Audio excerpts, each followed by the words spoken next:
Hello, everybody, and welcome to today's Gallery Teachers CPD webinar. My name is Harry Waters, and today's session is called Kicking Off 2024 in the Greenest Way Possible. So, who am I? Who is Harry? Let's meet him a little bit before we get started. I am the founder, the chief coffee maker, and the wearer of many hats at Renewable English.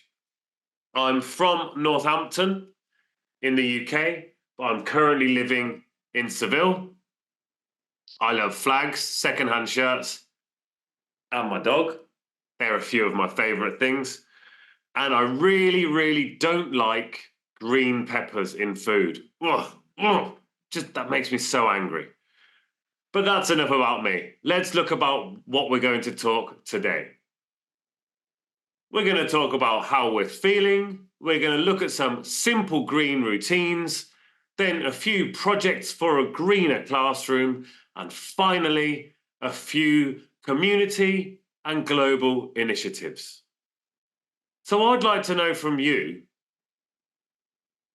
how do you feel when you hear the words climate crisis? This is a wonderful climate emotions wheel that was developed by the Climate Mental Health Network. You can find it in 8 different languages, more than just English and Spanish, as it says there on the QR code. And this describes a lot of the different feelings that people have when they think about the climate crisis. It's not simply anxiety or fear. As we can see, there are so many different ways that we can feel. And it's important that we understand these different emotions in ourselves, but also in our students. I like to look at the bottom half, the sadness and fears, as action inhibitors. These are the things that stop us taking action. These are the things that make us shy away and hide from the world. Whereas the top two, the anger and positivity, they really enhance our action. These are the feelings that when we get them, we want to make a difference. So it's important that we can learn how to harness all of these different emotions and try and make a difference using those. But this isn't all about big climate emotions. If you do want to learn about that, feel free to get in touch. We can talk about that at great length anytime. But today I want to look at a few quotes. Now, I'm sure you've all heard this before. The only thing we have to fear is fear itself. Franklin D. Roosevelt, sorry mate, but you're wrong. We shouldn't fear fear. And whoever wrote that speech for you needs to apologize to everybody, because that is not what we should fear. Let's listen to Dr. Jane Goodall, who really is a voice of reason. And she says, the greatest danger to our future is apathy. So when we worry about our students feeling nervous about the climate crisis or feeling eco-anxiety, it's important that we harness these emotions. We don't hide away from them, because it's not okay if our students are apathetic. They need to care. Our students need to care because it's their future that's at risk. It's our future that's at risk. It's future generations' futures that are at risk. So we really need to take steps to raise awareness about these different issues, but also to harness these different emotions. And there are lots of different challenges. There are loads of different challenges. You may have seen the recent COP28 held in Dubai. I won't get started on that because there's only half an hour here. And if I get into rant mode, I won't stop. But there are challenges everywhere. There are, of course, the global challenges where we need to phase out fossil fuel. We need to reduce the production of plastic. But it's very difficult to make a difference with those from our classroom. As we can see, our world faces severe environmental and ecological challenges, including climate change and loss of biodiversity. These are scary things, that's absolutely true. And we don't want to just drop them on our students straight away. Welcome back to school, everybody. Happy New Year. By the way, we're facing a sixth extinction. That's not really the way to go about it. There are better ways to go about it. And it's important that we understand these challenges and we can help our students understand these challenges. But how can we do that? We've got a few ideas today, don't you worry. Because these challenges impact our daily lives, but also our daily lives impact these challenges. I live in Seville, which is in the south of Spain. And just recently, we had loads of rain. Now, it hasn't rained for a really long time, and we're in the middle of a drought. And then it rained heavily for about a week. So we were still in the middle of a drought, but we were also finding places that were flooded. So these were challenges that we had to learn about, that we have to deal with. But people still need to be aware that it is a drought, so we do need to continue to reduce our water usage. But it's so important that we recognize the relevance of sustainability, not only in our homes, but also in our classrooms. Perhaps our students aren't aware of these challenges. Perhaps their parents, their families are not aware of these different challenges, these different issues. So what can we do? We need to raise their awareness bit by bit. And the first part of today's session, which is coming up now, is all about some simple green routines for our classroom. This is a way of drip feeding. You see what I did there? I've got the picture of the drip. I said drip feeding, and it's something we do slowly. So this is a way of slowly drip feeding these greener ideas for our students. So we can put them in our lesson plans, but we don't need to reinvent the wheel. We don't need to take our textbook and throw it out the window. That wasn't my textbook. That was actually my notebook. I would never throw a textbook. They're precious to me. We don't need to take our textbooks and throw them out the window. We don't need to start all over again. We don't need to cross out the syllabus. We can just look for those minutes, those moments, those snippets of time. And don't try and pretend that you don't have any time in your lessons, because everybody has a couple of minutes here and there where they can adapt these different ideas. Now, simple things like simple sustainable behaviors like using a reusable bottle or using glass jars instead of glasses are very simple things, but they're not the green routines I'm looking at. The first green routine is one that involves a bit of critical thinking. And don't we love critical thinking in ELT? We really do. So regardless of the subject you've just taught in your lesson, you may have just taught about fashion, you may have just taught about sport, you may have just taught about health, you may have just taught about the amazing hats that Harry wears in all of his different sessions. Although I'm not sure that would be in any of your course books, to be honest. But it doesn't matter what you've just talked about. You can do your lesson, you can do your course book, you can go through the lesson as you choose. But then take the last 2 minutes and as a kind of exit ticket to your class, this is something you can include in every single lesson.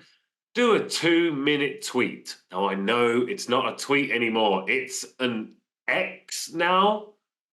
I don't know.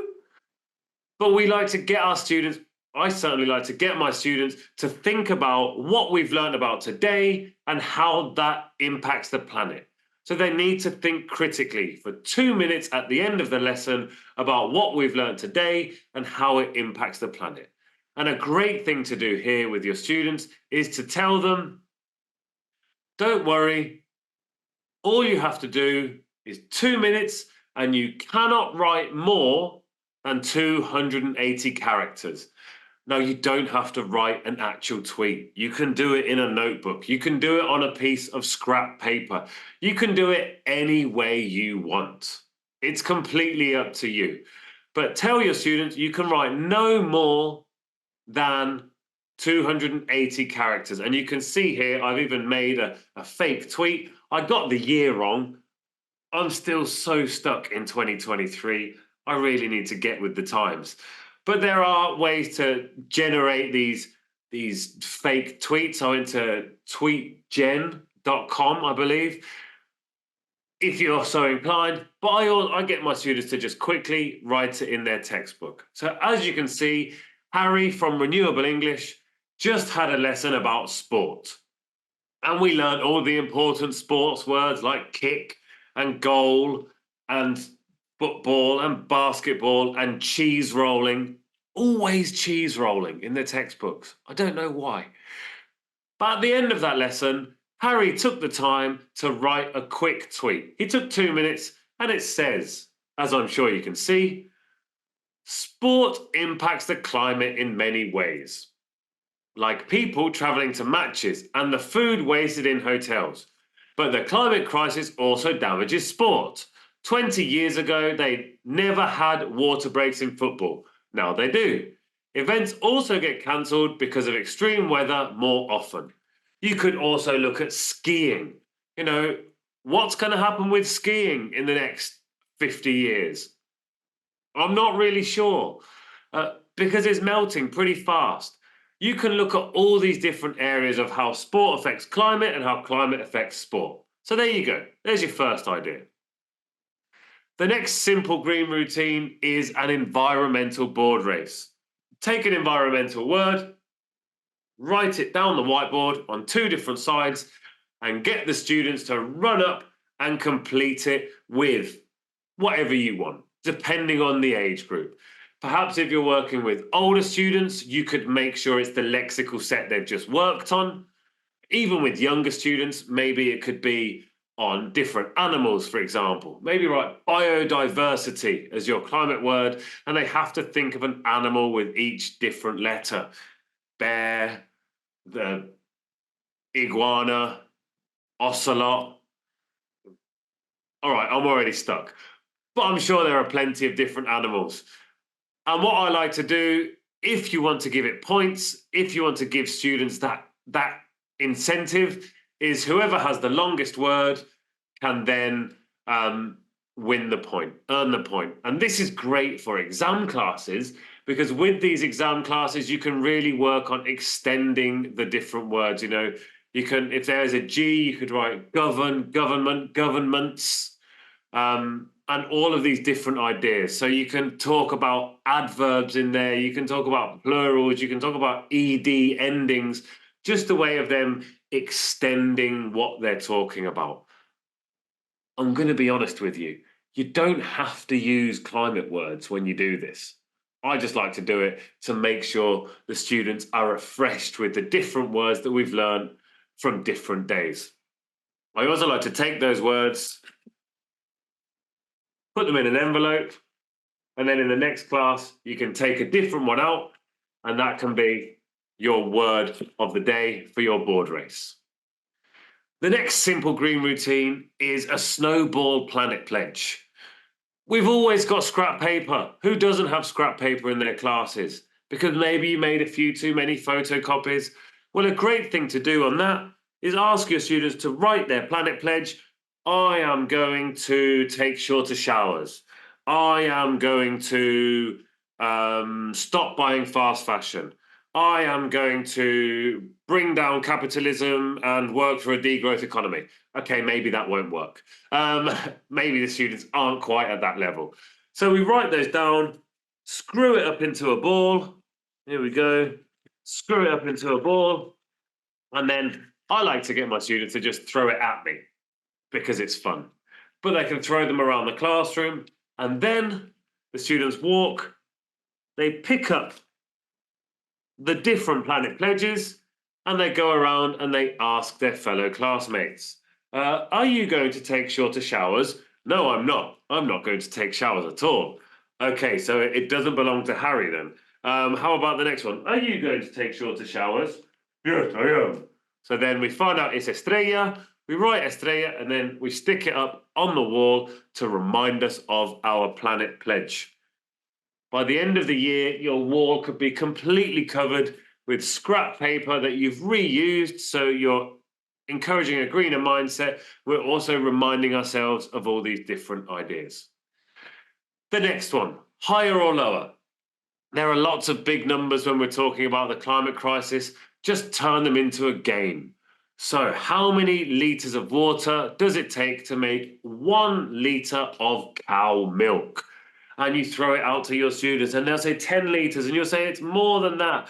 They'll say 50 litres, you'll say it's more than that. 8,000 litres, no, it's much, much, much lower. You have to go much lower. It's not quite 8,000 litres. 628 litres approximately. Very good. Absolutely. It is 628 litres of water used to make 1 litre of cow milk. Wow, that's interesting. How many to make oat milk? Only 48 litres. Wow, that's a big difference. And when we're living in a place where we're running out of water, we should probably think about that, shouldn't we? Yeah, maybe we should. So that way we're thinking about these different ideas. Another thing to do it with is the amount of water to use to make a pair of jeans.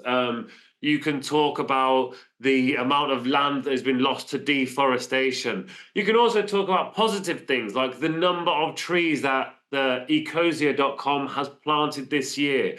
You can look at those different things. You can look at the amount of plastic you have reduced in your classroom. So there are loads of these different simple ideas that you can use in your classroom on a day-to-day basis, and they only take a moment. So this one, I like to get these different statistics from worldometers.info.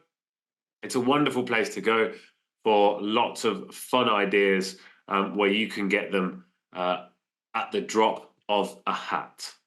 So they're just a few simple green routines. Now, if you want more, you can find more on my Instagram page, of course. I did a few Instagram lives on those. And of course, feel free to get in touch. At the end of the session, all of my details are there. Please do get in touch. And of course, there's the Q&A session coming right up. So you can cue me and I'll give you an A, hopefully. So they're the first steps, they're the green routines, and these are the things when teachers say to me, I just don't have time to teach about the climate crisis. These are the things that I like to say, yes, you do. You've got plenty of time to add 2 minutes into your lesson. So now there are some green classroom projects. I'm not quite sure what's happened there. Now, these ideas take slightly longer. They're a way of consolidating and encouraging these different practices. There are just 4 projects here because if I had time, I would add about 1,000 of them because I just love them. Stuff like car cooking, which is very easy to do here. I call it cast a chef. But that's not something that's very easy to do in the UK, especially because it doesn't get quite hot enough yet. So these 4 projects are ways to help ensure our students are learning how to best preserve our planet. So the first one is a plastic audit. I got this wonderful idea from the incredible, the amazing Kids Against Plastic. Do go and check out kidsagainstplastic.co.uk, where you can find loads of ideas on being a plastic clever school or a climate clever school. And in there, it includes a way of doing a plastic audit. But what is a plastic audit? Well, look around your classroom for different single-use plastics. Single-use plastics like water bottles, plastic bags, wrapping things, crisp packets. Have a look around your classroom and count all of the single-use plastic. Take a note of it, take a note of all the different things, and then try and come up with solutions to reduce the amount of plastic used. And while you're doing that, remember not to criticize people who are bringing in these single-use plastics. There's no need to do that. But what we can do is offer solutions. So when we're thinking about, oh, well, that's a lot of plastic water bottles, what could we do? Oh, well, I really like Stephen's reusable water bottle over there. It's fantastic. Where did you get that, Stephen? How often do you use it? Ah, that's amazing. And you can show them, you can encourage these sustainable behaviors. Maybe at snack time, instead of students bringing in some processed nastiness covered in plastic, they could bring in a carrot, or a sandwich that's been wrapped in beeswax. There are all sorts of different options, but make sure you've got the numbers there and you can keep track of this and you can do this again and again and again and again throughout the year. And then at the end of each class, you can have a student who is the recycling monitor. They make sure they're all separated properly and they can take them to the correct recycle bins or put them in the correct recycling boxes. Upcycled art shows. Oh, who doesn't love a bit of upcycling? What's great about upcycling? Well, you don't need to spend any money on expensive art materials for a start, and you can encourage your students to see the true value of plastic. So when your students bring in this plastic, talk about where it came from. Well, a 1 litre plastic bottle of water uses 3 litres of water and 1/4 litre of oil to make just one bottle. You can show them where it came from and you can show them where they're going to go. They'll probably go to landfill or they'll be incinerated. And if they do go to landfill, they will be on this planet for at least 450 years. That's almost as old as me. So just imagine we're in the year 2473 and your bottle of drink is still sitting there slowly decomposing. So there are loads of great things you can do with this upcycled art. You can make animals in the animal unit. You can turn them into rockets. You can turn them into toys. You can turn them into games. You can turn them into planters. You can then paint the different planters. You can grow plants. You can see in the background of the picture there, I was propagating some different succulents, which with a different class, we made a plant pot and we planted the succulents in there. The students still have those plants. So another thing you can do is, of course, bring a plant into your classroom. That's always a great place to start. Oh, there you go. Who doesn't love a bit of free oxygen in the classroom? It's great for keeping your students awake and aware as well. So the next one is all about podcasts, protests, and presentations. So one of them here are talking about a global movement, a transition from fossil fuels to renewable energy sources such as solar, wind, and hydropower. Maybe you can ask your students to do a project based on that. Now, not all of our students like to stand in front of the class and talk. Perhaps they could make a video presentation. Perhaps they could turn it into a podcast. Remember to think about your different students and their different needs. Some people hate speaking in public, but also the benefit of that, if it isn't recorded, is often only going to those watching, and it doesn't go to those who are doing the presentation because they don't get to listen to their own mistakes. They don't get to see where they could improve. So one thing you can do here is look at podcasts. Get your students to record a podcast or plan a mock protest. That way you can paint the signs, you can practice the different chants that you want to do. You know, maybe you want to talk about a transition away from fossil fuels, or you could like to promote these different renewable energies. Your projects can be about anything you want. This is just one quick idea, and you can relate it to the topic. Maybe make a podcast on how sport affects the climate. Let's look at the proposed 2030 World Cup that's going to be held in 3 different continents.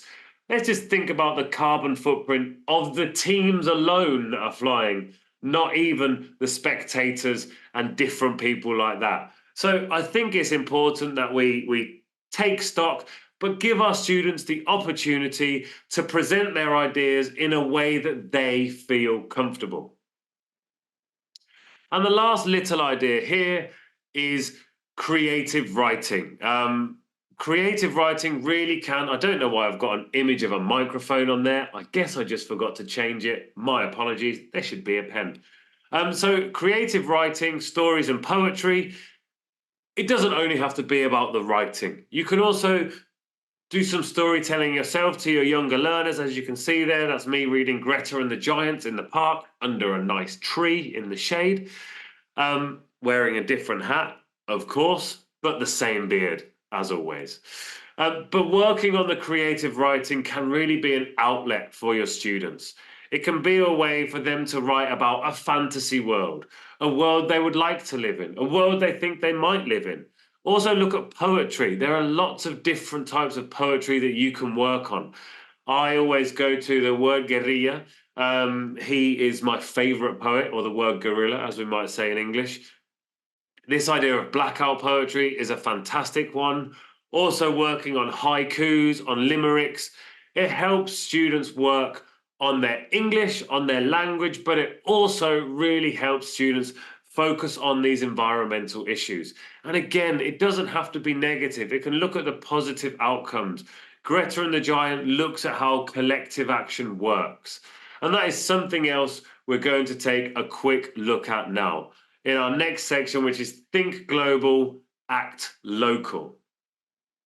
And in this section, we're going to look at just a few different ideas on what we can do to make a difference when we're trying to take action. So join campaigns. If you have a look at the image there on the right in the corner, that little wee man, that's me. I was joining a campaign on no library, not cuts. It wasn't the cuts to the library. It was a no library tax. So they were asking for people to pay for library cards. And we won. So that was great. And here there are another couple of campaigns that you can see. There's Ali's 1 in a Million Litter Pick Challenge. This is on Kids Against Plastic. The link is within the presentation. So when you get it, I'm sure you'll be able to click on it yourself. And there's also the Cap Tack campaign, which is a letter writing campaign that you can find on the Kids Against Plastic website. And it gives you a guide on how to write a campaign letter. It's a great way of working together. You can work on a local issue, writing to your local MP. You can work on a national issue. You can work on an international issue. But it's a great way of working together. You can have a community. Your community can be here, your community can be there, but you will be connected through this joint act of a campaign. So find a campaign, join a campaign, or start a campaign.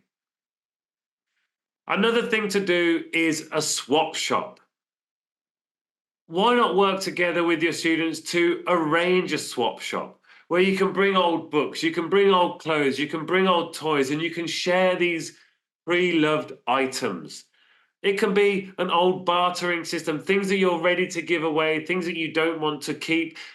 Take them along, share them with, the people in your local area, share them with whoever wants to share, because it will show you that you don't need to buy new things.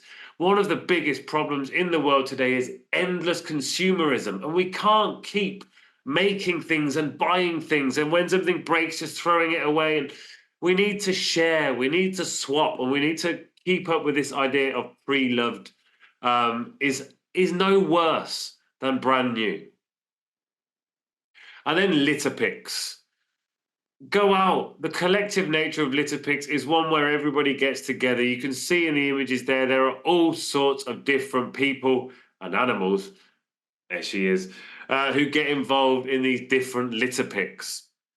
They are great to do across the world. Check out Ali's 1 in a Million campaign, where you can look at how to join in with litter picks. There are different types of litter picks. And when you do it with your students, they'll see the difference that they've made. They'll look at what they've done and they can see how they're making a difference in the world. But it's also a great opportunity to look at, where did these things come from? How did they get here? Why are they here on the floor? If you do a beach litter pick, you will find lots and lots and lots of trash that's been washed up from the ocean. So fisherman materials like fishing wire and different stuff like that, nets and so on. There'll be endless cigarette butts, and it'll be a way to help our students wake up to these ideas. And I think the most important thing to know as we step into a new year, as we make this new start, is it is time to take action. If not now, when? If not us, then who? So let's encourage a greener mindset in ourselves, our colleagues, and our students. And if you have any problems, any questions, any doubts, then you can easily get in touch with me on I'm not sure. They're probably over there. They might be over there. But you can see it all there. We've got social media, we've got email, we've got the website.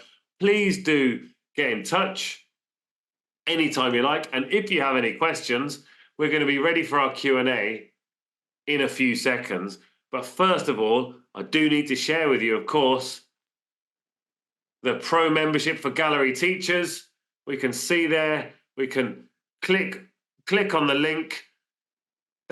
Is unlimited access to over 100 TEFL workshops. You can obviously watch this one again and again and again and again. There are live events hosted by ELT experts. There is a safeguarding course, there's a TEFL refresher course, and of course, downloadable PDFs. So don't waste another moment. Go on, jump on in there and sign up today. I'm going to click on the link, get my membership sorted. Thank you very much, everybody. It's been an absolute pleasure, and I'll see you very soon. Bye-bye.